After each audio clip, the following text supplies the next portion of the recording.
morning, Chamber members. Welcome to Monday Minute for Monday, March the 20th, 2023. Welcome to spring.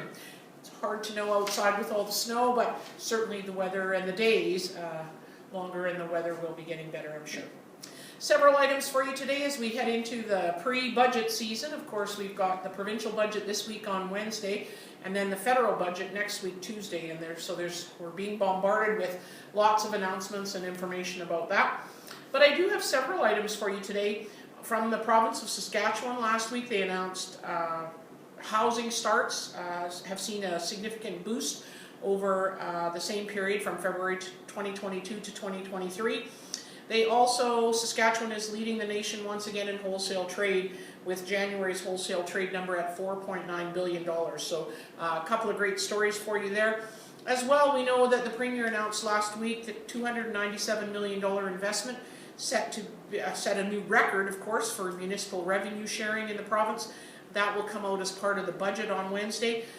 So that will be discussed, no doubt, when the Honourable Jeremy Cockrell and MLA Ryan Dometer are here with us at the Chamber on Tap on March the 30th, discussing the Northwest perspective on the budget. So we'll see what that means for the municipalities moving forward.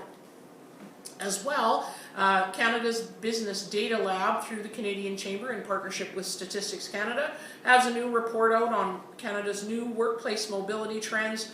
You can see that in the email today, the link to that report showing a significant recovery for Saskatchewan over the last number of years.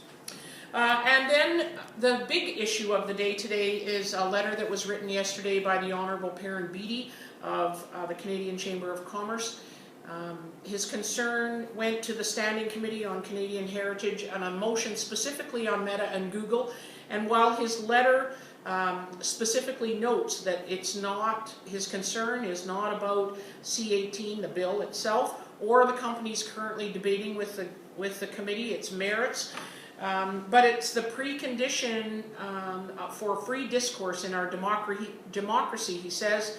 The motion, which was not disclosed until just last Thursday by the Parliamentary Secretary to the Minister of Canadian Heritage, poses a serious threat to the privacy of Canadians and to their rights to hold and express opinions on public issues. In addition to adopting it would put a chill on the legitimate work of thousands of associations, chambers of commerce, unions, social action groups, not-for-profits, and private corporations across the country.